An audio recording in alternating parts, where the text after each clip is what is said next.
The headset wars are heating up. Welcome to Metaversity, your first stop for everything on the new frontier of metaverse and everything blockchain. I'm Chris with Kristen, and we'll explore this new world together. So I've got a few articles. One's kind of personal to me, and then the others, kind of like I mentioned, the headset wars are kind of heating up a little bit between Meta and Apple as we get closer to releases. So we'll talk some about that. But the first one I wanted to kind of mention, just because it's something I experience in my personal life. There's a company called ArBC. It's A lowercase r, uppercase B, uppercase C, that has started using augmented reality, whether it's through a tablet or hopefully soon using glasses as well, to help kids with dyslexia and learn how to read better. Or I should say, in my case, comprehend what they're reading better. So this one's kind of personal to me because I would say I have mild dyslexia. I know people get it pretty severe sometimes, right. But for me, it's not that bad. I have a picture up on the whiteboard, and we'll also, I think, maybe display a couple other examples actually in the podcast. But you know, growing up as a kid, I had a real tough time. I'd like to think of myself as fairly smart, but I had a real hard time reading and comprehending stuff. And it wasn't until later that I found out I had, a mild form of dyslexia, and it runs in families. I know I also have a brother who has got dyslexia much more severe and has a tougher time with it. But it comes with a bad stigma because people with dyslexia are typically of normal intelligence. Oftentimes they're even higher intelligence, but because of the difficulty they have with reading, they oftentimes fall very far behind in reading comprehension, learning how to spell, which that's one I personally deal with. I can barely spell my name, let alone anything that has more than 2 syllables in it. So it can be rough for those that have it. But this company, after seeing a study done by one of the founders that showed that kids who viewed images as they view images that relate to the text they're reading anyway, comprehended that text even better, especially kids that had dyslexia. And they've took that study and created a company that when you are reading something that supports augmented reality, whether it's a tablet or in glasses in the future, or maybe some of the glasses now, it uses AI to figure out key text or important words, and will periodically force kind of like a break in the reading by displaying a picture that's related to that text. So if it was a book that didn't already have pictures in it, it'll go ahead and examine that text and pull up pictures that are related to it or may complement the text that's inside that book. I actually think that's pretty brilliant. You know, I've always wanted to be that person that could sit down and read a book for hours and hours and hours, and I just can't do it. People that get a book and they're like, oh, I'm going to sit down and read this 500-page novel this week. I've always been kind of jealous of that because that's not something I'm capable of. Now, the reason for that, for my own personal experience, is as I read, as it starts out, it's usually pretty good. I feel like my reading experience starts out fairly normal, but as I guess my eyes get tired or I start reading, my experience, it starts to look an awful lot like that image on the board. I get these rivers and stuff like that. Now, people that have dyslexia experience it different. Some people see blurred letters. Sometimes the letters get jumbled up. Sometimes, it's just kind of jumbled on the page. But, as my eyes get tired or my brain gets tired, I'm not sure which, it starts to look an awful lot like that image. And then I can't, track left to right. I jump lines and it just becomes harder to read and I have to reread stuff and all of that. Yeah, I don't have that same problem. But with, ADHD, sometimes like your eyes work at a different speed than your brain works at. And so getting them to kind of match up while you're reading can be difficult. And, I ran across this, I don't remember where I hit it first, an article, I think. Anyway, there's this thing called bionic reading. Okay. And there's apps, and I think there might even be a setting in your like iPhone. But what it does is it changes the font inside your phone, and it bolds some letters and then doesn't others, and some are like uppercase and some are lowercase. And what it does is it helps you see the most important parts of words, and then your brain sort of fills in the rest. Okay. And so I found that like my reading speed is like 300 times faster. And maybe I'm being dramatic, but it's definitely a lot quicker for me to read something with that. And I don't have to go through, like I can go through a very large chunk of words, and it could be like just one giant paragraph.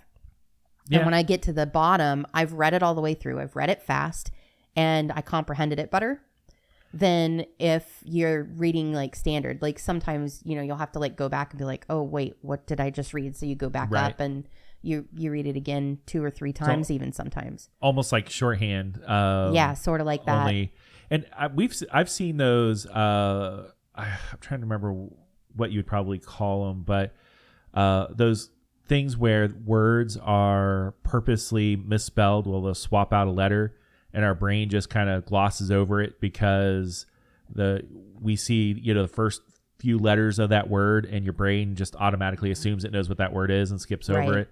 So it feels like that font probably kind of helps with that same methodology. Most of the time, if you see a TH on a 3-letter word, it's the, and your brain doesn't necessarily have to see the E there to know that. Right. So that makes sense.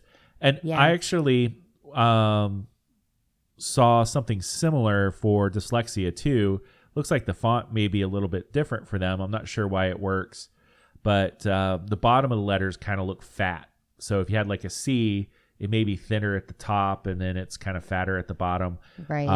I didn't experience this too much. I think everybody transposes letters and numbers from time to time. I didn't experience the whole mixing up B's and D's and lowercase p's and some of that stuff that you sometimes hear about.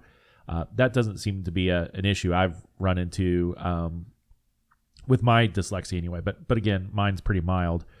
And but I feel like that font probably could help some with that too, because it brings emphasis to where you would be paying more attention to where those letters would be, the difference in the shape and that kind of thing. Well, there's so many different tools out now that are not even, kind of in the metaverse space, not AR or any of that just allow for you to be able to read better. Mm-hmm. One I see all the time, like advertised in my different feeds and things, are like tools where you would take your phone for now and it would turn that text into Siri reading it or something like that for you instead. Right. Although I personally prefer audiobooks these days because it's just easier. I can be on the go and stuff, and sitting down and actually taking the Zen time to physically read a book isn't something I usually have the time for anymore. But yeah, I think it's kind of neat that if you think about like how you can pair the needs for people like that with AR, oh geez, I hit my mic, with AR technology and like what vision that will look like in the future. So like if you're wearing your smart glasses or whatever and your AR glasses, just to be consistent with the wording, so like if I'm wearing those and I'm wanting to sit down at the local, bookstore / cafe, and just read through something to see if maybe I like it by like reading the first chapter or something like that. It'd be really cool to see like if, your glasses start displaying images because it helps you comprehend what's in that book better. And, you can be like, oh, wow, this is actually going to be really great. This is going to be a good book or whatever. And maybe it can link, it can actually, maybe there's artwork or something that's around the web, if it's phoning home to some website related to the book, even like it could be, there's a lot of possibilities there that I think would be really interesting to see how much more dynamic your reading experience can be, you know? Yeah, absolutely. And immersive even. I think of it this way, you know, having kids and knowing that kids go through an awful lot these days. When I was smaller and it was, or younger, I should say, realized that I had reading comprehension difficulties. It was kind of embarrassing as a kid because you had to go to the special room, a couple times a week during school, and, they would go and they would work on your reading skills, and they didn't even know at the time what the problem is. Now, I vividly remember that as a kid, and I also vividly remember kind of how embarrassing it was too, because I was that kid that got pulled out, that had to go to the room to work on, those special reading exercises to hopefully, get my reading comprehension back to was it SLB? Where it should be. Do you remember that? I don't remember. The only thing I enjoyed about it was one of the few times at school I got to interact on a computer. So, I mean, it was old green screen computers, but, I got to go to the room and there was a handful of us and we would sit in there and there would be little, a paragraph we would have to read. And I'm not even sure how they thought this would improve it. It was just more work. So you went in there and you read a computer screen where you'd read a paragraph and then have to answer questions related to the paragraph. And it was just more of the same stuff. So, we've obviously come a long way, because I feel like that's more of, you just are dumb and you need more of this to get better, instead of recognizing what the problem is and just adjusting for it. Yeah, they definitely seem to have a better grasp now on like what some of these disorders are. Like it's funny, it's kind of related. When you think about it, like when we were kids, nobody, like the only kids that were diagnosed with autism were like Rain Man, right? Right. And now all of a sudden it's like, oh yeah, and by the way, 1 in 30 or something like that now. Well, yeah. But not only are we better at recognizing it, we're better at understanding that it's a whole spectrum. Right. That it's not just, the Rain Man, but there's also like highly intelligent, Bill Gates is out there that, I'm not saying he's autistic because I don't know that he is. However, the highly intelligent, highly motivated, but definitely quirky people and everybody in between. And they also understand too, like that, they think it's genetic now. Right. So it wasn't just like, for a long time, there was the anti-vaxxers that were like, oh yeah, my kid has autism because of the vaccine and all of that crap. And now they're like, no, it's probably genetic. We think it's genetic. And somebody in your line is probably also just like this. And you just think it's eccentric, so-and-so. Sure. Well, I mean, there was always the weird kids. I think I was kind of one of those weird kids. And, I don't know that I'm autistic or have Asperger's or anything like that. But, that was a part of being a kid when we grew up. There was always those kind of they were quirky kids. They dressed a little different or acted a little different. They weren't necessarily smarter or dumber than the other kids. They were just kind of the quirkier ones. And if you don't want to pick on Bill Gates, Elon Musk, he has admitted that he said Asperger's, but it's all the same now. It's all they kind of got rid of that label a few years ago. So it's all kind of the same. Yeah. But what's interesting is as we learn more about those, we also like understand how we can help. So like dyslexia or ADHD, understanding how that, I'm going to say it's a disorder, but I don't know that that's necessarily like the right way to think about it. But when your brain operates a little bit differently than whatever the predetermined norm is, and understanding what it is that it's doing that's different, you can go, okay, so this is what we have to do to address that so that these people can do this thing, So in this case, it's reading. Right. And understanding that, okay, yeah, so in ADHD, it's a mismatch of your eyes and your brain or whatever it is, and saying, okay, like now we just need to do this to the font and it's easy. And now all of a sudden these people are like reading at mock speeds. Or with dyslexia, for example, you're seeing these crazy images, rivers and all of that, like you were talking about, or, things being jumbled up or whatever. And like understanding that, okay, we can change this font. You can add these pictures and, you can do these things to help make it a better experience. Thinking back on all of that, I used to read a ton of comic books and I used to read a ton of magazines. And what they found was it's not... Adding the pictures in helps dyslexic kids, but it also helps regular kids too, or probably kids with ADHD and everybody. And it probably is kind of a common sense. It's like, oh, if we're talking about aardvarks, having a picture of an aardvark probably. Well, yeah, I mean, like in ADHD land, autism is a bit like this too, but it's like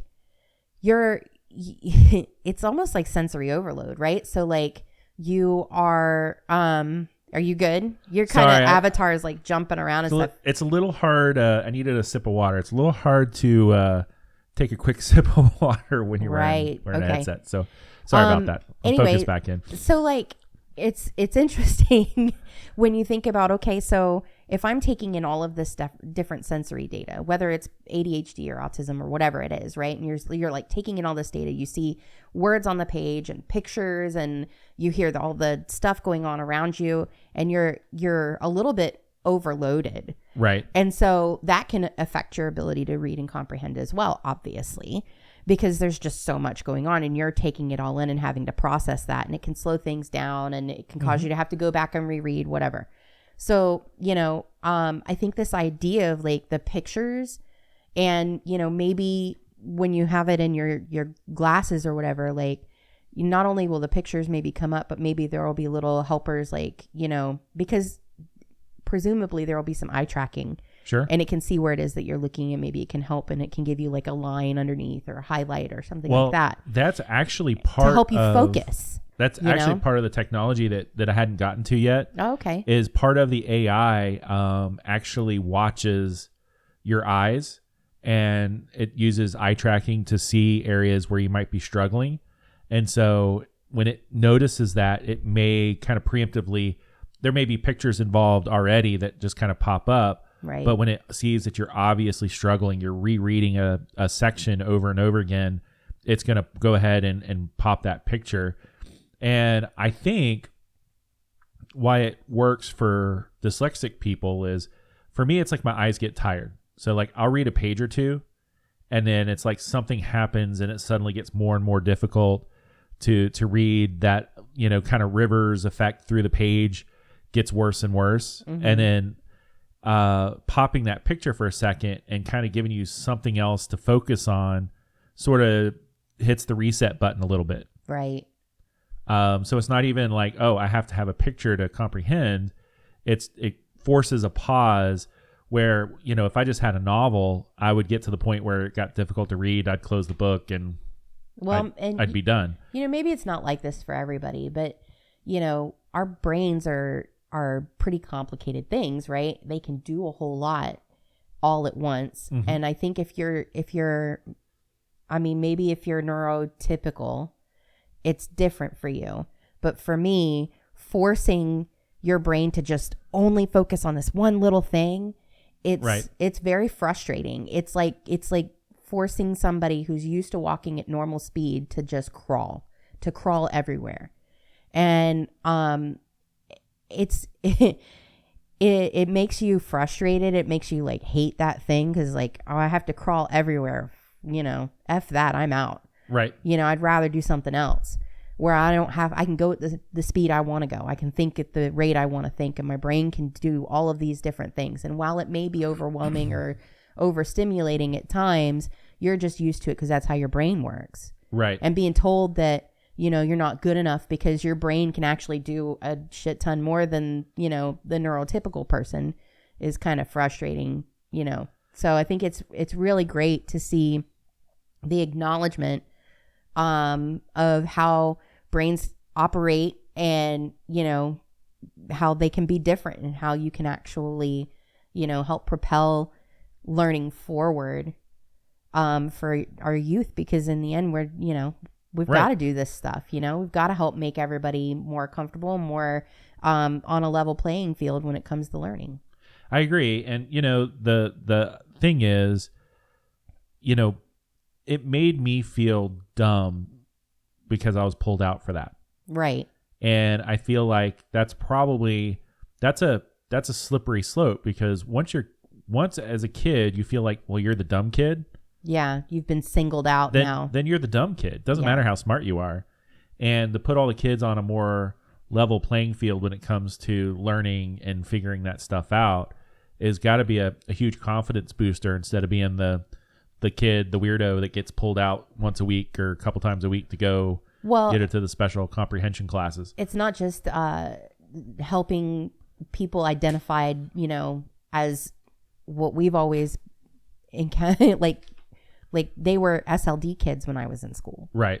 And I don't even remember for sure what SLD actually stood for, but I think it was like slow learning disability or something I know, like that. Isn't that terrible? It is. I don't know that just that's to label exactly a kid, what it was. you're an SLD kid. You're slow learning. It's horrible. But in today's day and age, like our kids, we've seen who have like incredibly high IQs, both kids. We've been very fortunate in that way. But they were pulled out so that they could go into a group or a class setting for like a couple of, minutes a day, where they were singled out because they had alpha or whatever, and they had to go do this thing. Right.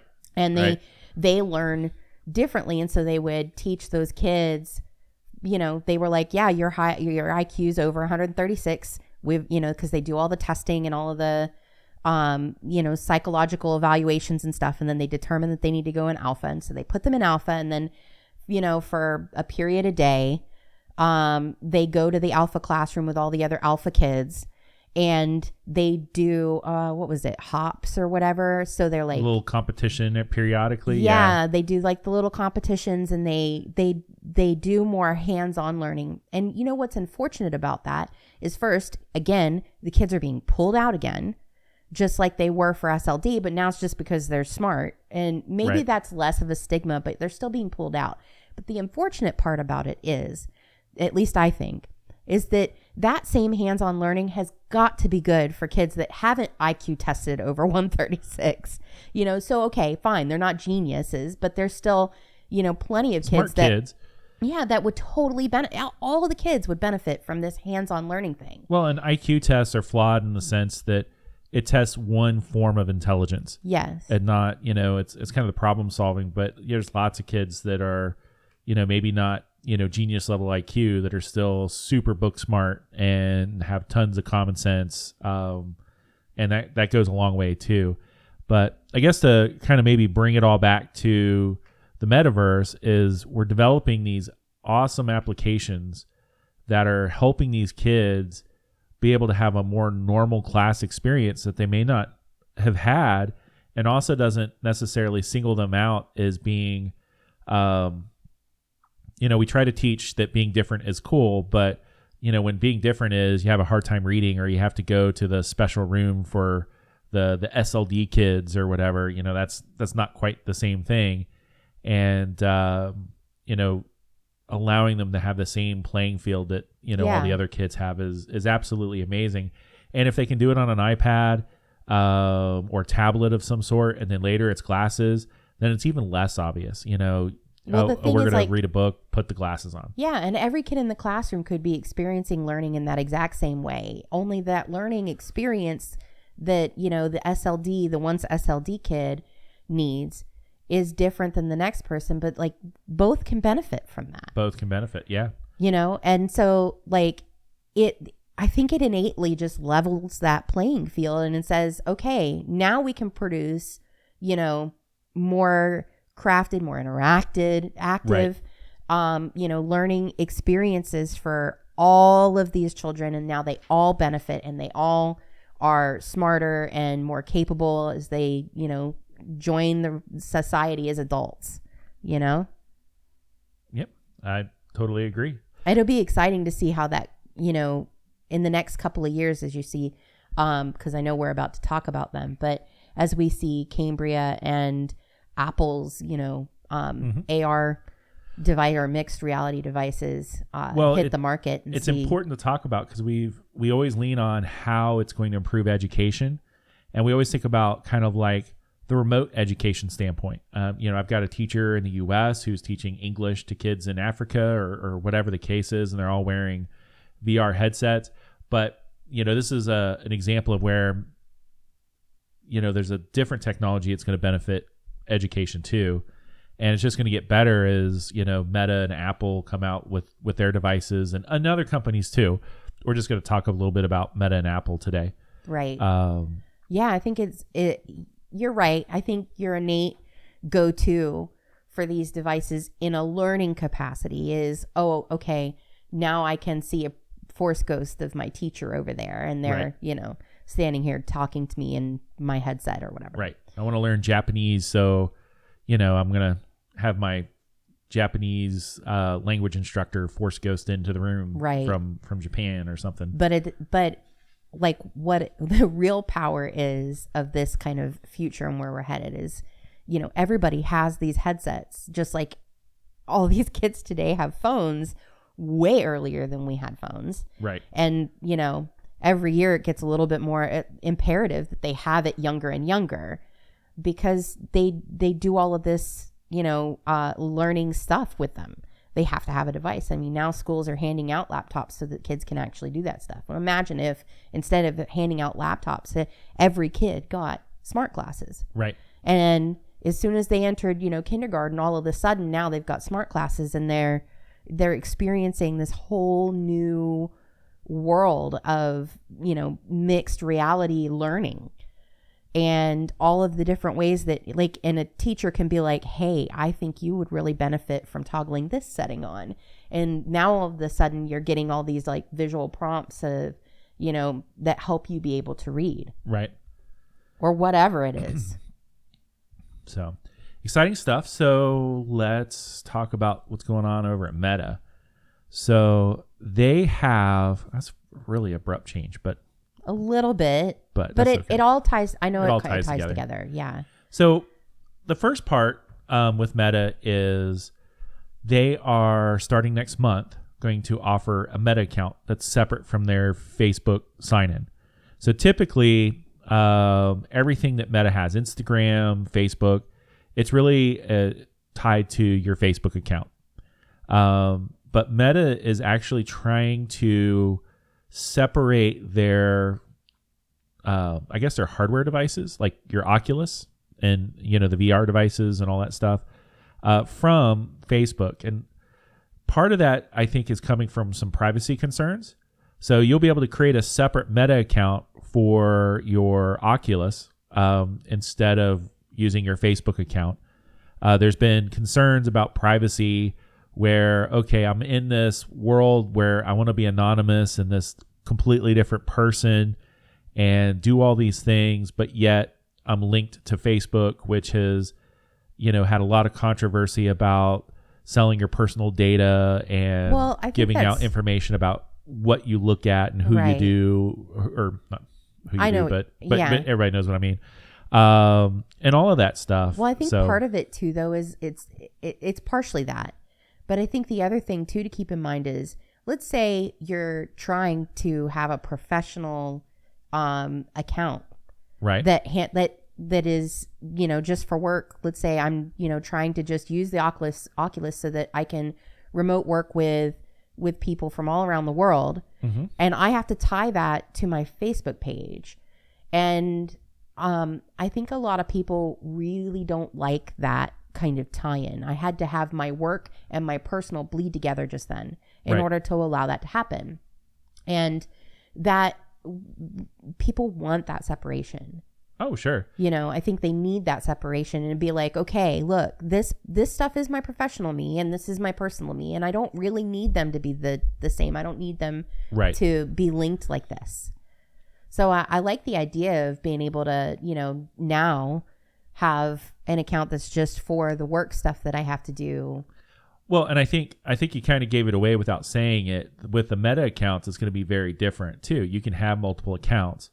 An example, if you're familiar with TikTok, you can have multiple TikTok accounts And then, the Meta account, well, you'll be able to have multiple Meta accounts for your VR device. So, on, let's say, Oculus, you could have your personal one that's still tied back to your Facebook page if you wanted, but then you could have a professional one for, doing remote meetings and that kind of stuff. I mean, there's also there's lots this idea too, like I can have my personal avatar and then I can have like, a professional avatar that looks different, Right.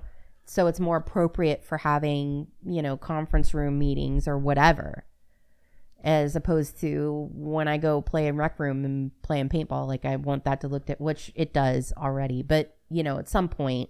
Right. You can have that separation. Yeah. And you'll be able to do that starting next month. And then at some point, they're actually going to make it so they're actually going to make the change where you have to have a Meta account to log into your Oculus.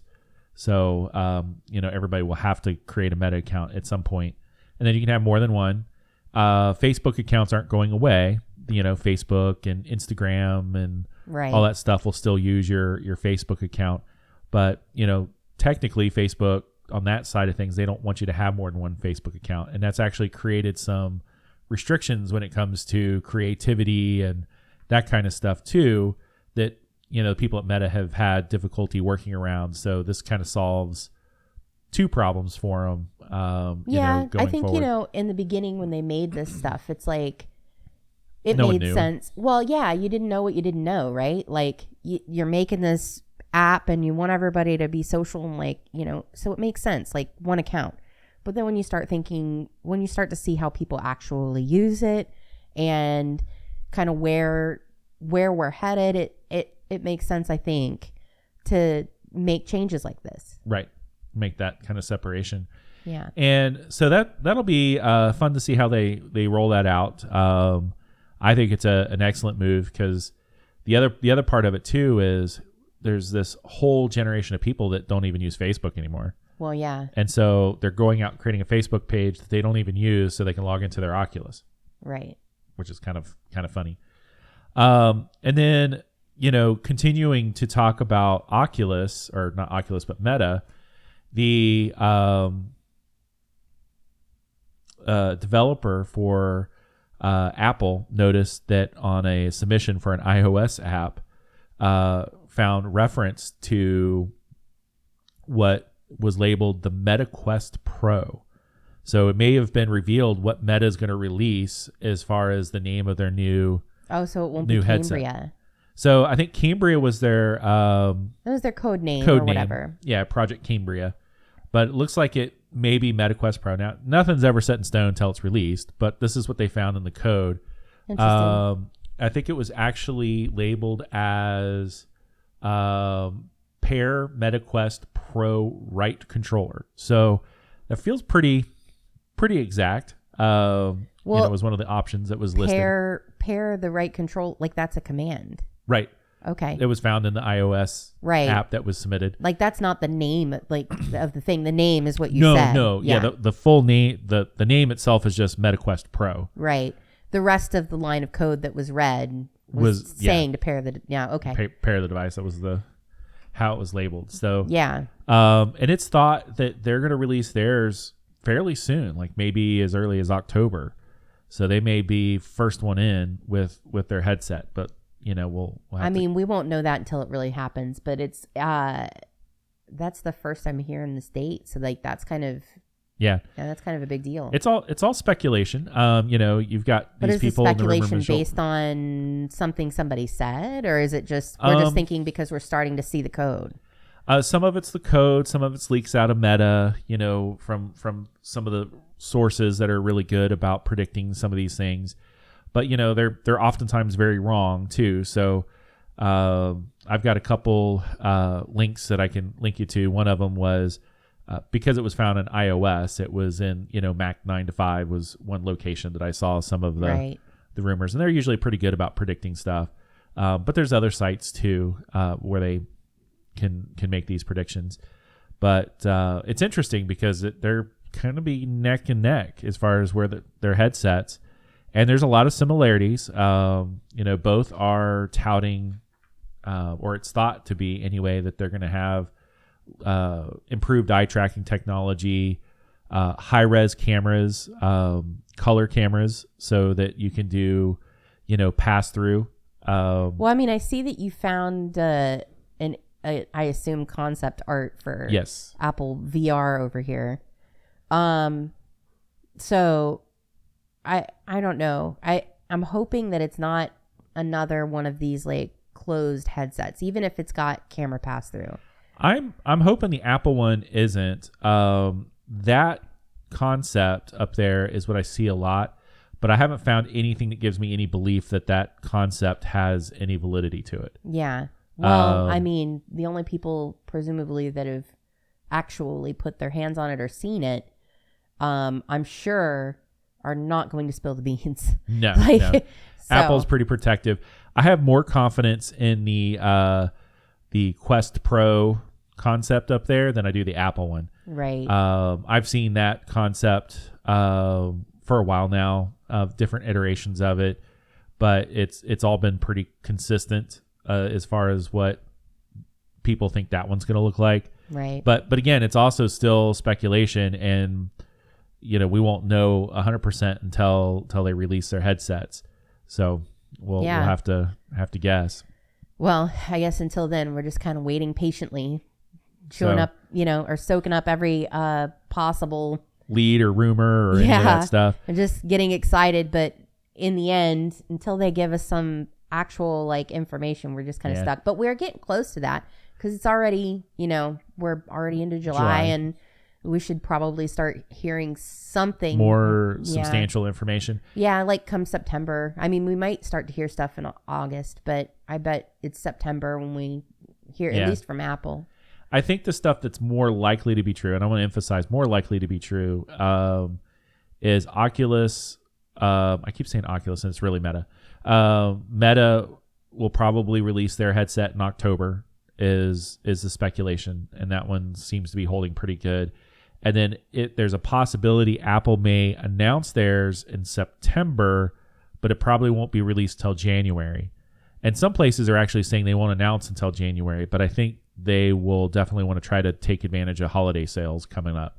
Yeah. So I would be surprised if Apple doesn't announce in September maybe it'll during be pre-orders, their event. pre-order sales for the holiday, and you get it after. Yeah. But, Apple may surprise us too and announce in September, and, they may have, maybe some limited release or something before the end of the year, create a little bit of hype and demand, Yeah. Well, we'll have 10 by December. Good luck. Something like that. Yeah. Enjoy your, lottery winning if you actually get your hands on one. If you actually get your hands on one. The other thing that I'm hearing a lot, gosh, I got a frog in my throat today, is cost. Both of them are expected to be above $1,000.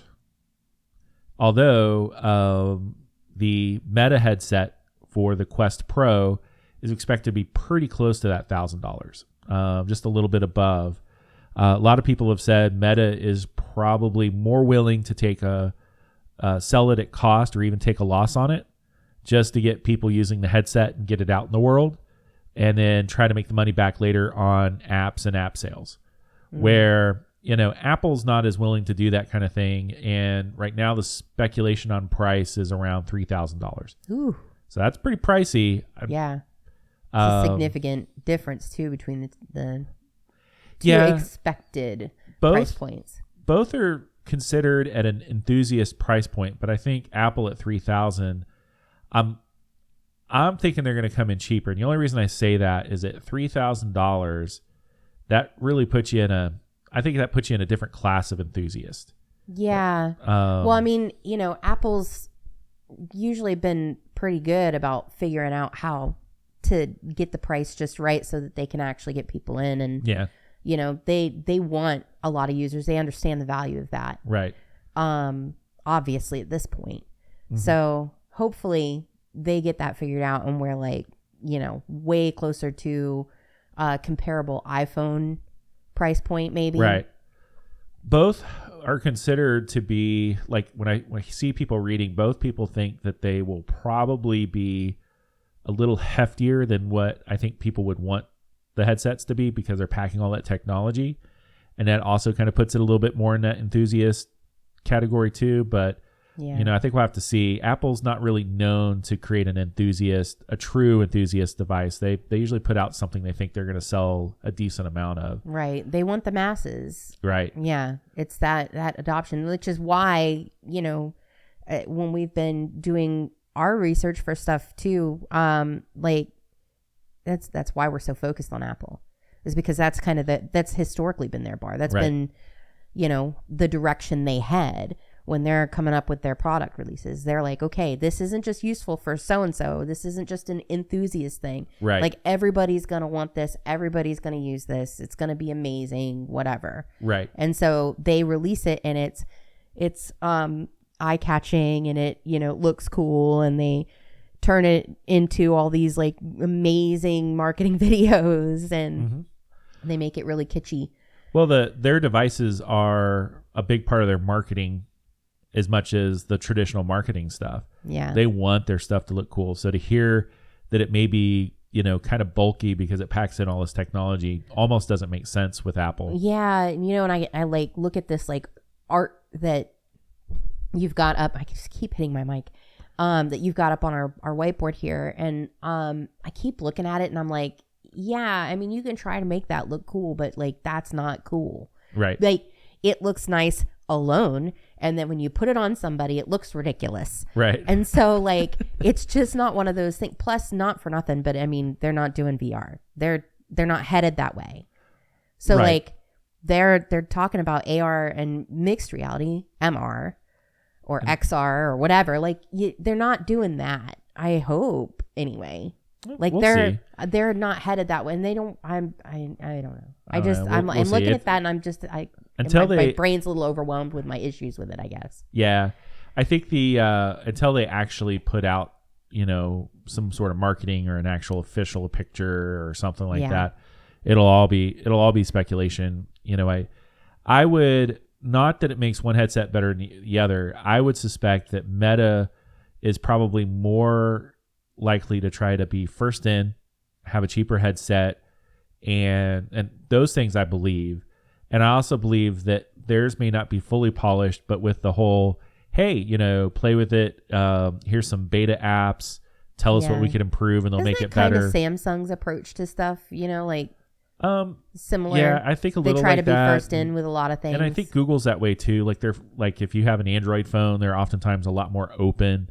So you can do things, with Android devices you can't do with Apple devices. But I always feel like even though the Apple devices or iOS devices do maybe a few less things, they're a little bit more polished, which will get you in an argument, with Android enthusiasts, because they see the pluses in the less polished side of it, where I think your avid Apple users see the benefits of the polished, I don't have this feature, but it's because nobody's figured out how to do it right, kind of approach. Yeah. I see the pros to both. I have Apple and Android or iOS devices and but being Android first devices. it gets you some advantages. It does get you advantages, but it doesn't necessarily mean that you're going to end up with the win, No. Apple, they weren't the first in with an MP3 player. They were actually way behind, but they owned that market once they released theirs. So yeah, so that's kind of what we're betting on as you get your smart glasses. And sometimes they sit back, and maybe it's because they have the R&D team, and they may sit back and look at there are AR devices. They're very primitive. Right. There are VR devices. I wouldn't say they're primitive, but there's some history there for somebody like an Apple to kind of sit back and go, okay, here's what's worked, here's what's not worked. How can we not do that in our device? I mean, if you were to sit back and like actually analyze that data, because you're right, that data exists. It's existed for years now. So it's like, if you were going, okay, what is the actual problems that have kept these devices from being mass adopted? Like, is it about the weird vertigo stuff that happens sometimes? Is it about the pressure on people's face, the weight of the device, the fact that you have to like secure this thing to your head, and it's a pressure thing that causes headaches. Right. I think the hurdles that you've seen Oculus sort of overcome with the ability to control your environment and with this headset. If you take that and you're like, okay, well, but how can we make it better? Like, what could it be doing differently or better that it doesn't already do? And I know that we're excited about Cambrian when that comes out, because we're all expecting that it's going to have like eye tracking and things like that in there too. And like the advantages that you'll see and how they advance the technology and make it a more seamless experience for a user to actually navigate through. I think that's going to be really exciting, as a user. But if Apple's like trying to like come at this and like win with their release, like right out of the gate, I think it'd be silly to assume they aren't like looking at all of this. They have to be looking at this data and then analyzing it like that, going, okay, well, that was cool, but like it failed in this, and this. So what can we do to fix those things? And then you move on to the next problem, which is, it's frustrating when you're us and you're like, I'm ready. Like, I'm chomping at the bit, right? Like, give me the headset, like give us some stuff, let us see it, and let us, give you feedback, and you can make the next version be better. But that's just not how they roll. Yep. They're definitely, they want to have something, even if it's their first iteration, something that feels very polished. Yeah. And somebody will want to, like I said, their devices are half of their marketing campaign. Anytime you buy an Apple device, it always, everything's machined and everything is lined up perfect. And it's pretty rare you find, something and you're like, oh, I feel like they cheaped out on this. Right. So, the device will look cool, and it'll probably have a lot of technology packed into it. And they won't release till they feel like they have something like that. Well, yeah, the only thing that worries me is the pricing. Well, but they may, in order to keep the pricing down, or in order to make sure that the device is as solid as it can be, they may choose to leave features out, which is why I think a lot of us have expected this first iteration to be more heads-up display than actual mixed reality. And that because, there's still a lot that you can learn even taking that first step with just a heads up that you can then apply as you work your magic on technology and scaling it down and making things more efficient and batteries better and blah, blah, blah, Oh, yeah. So, but on that note, I think that's it for our topics today. So subscribe. Yep. Follow. Leave us some comments. Let us know what you think about these headsets or anything else we discussed today. And we'll catch you on the next one.